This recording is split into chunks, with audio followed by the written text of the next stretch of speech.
আবু বকর জীবনের শেষ সময় ঘরের মধ্যে শুয়ে আছে, বিমারের মধ্যে রয়েছে।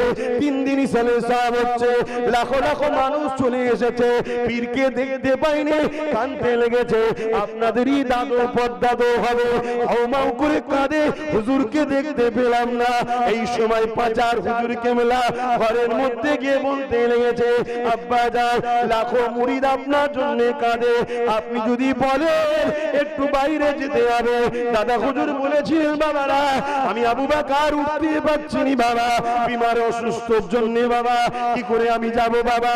মুরিদরা বলে, ওই সময় ছেলেরা বলেছিল, হুজুর দরজাটাকে কেটে আপনি শুয়ে থাকবেন তক্তপোষের উপরে, ওই তক্তপোষটাই চাগিয়ে বাইরে বার করব। দাদা হুজুর বললেন, ঠিক বলেছো বাবা। ওই অবস্থায় বার করা হলো।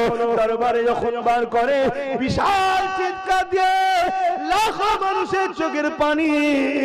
দাদা হুজুর কি বলেছিলেন, বাবারা কুল্লু নাফসিন যায়িকাতুল মউত, কেঁদো না বাবা, কেঁদো না বাবা, সবাইকে একদিন মৃত্যুর স্বাদ চাখতে হবে বাবা। আমি আবু বকর তোমাদের জন্য বাবা অনেক কিছু করে রেখে গেলাম।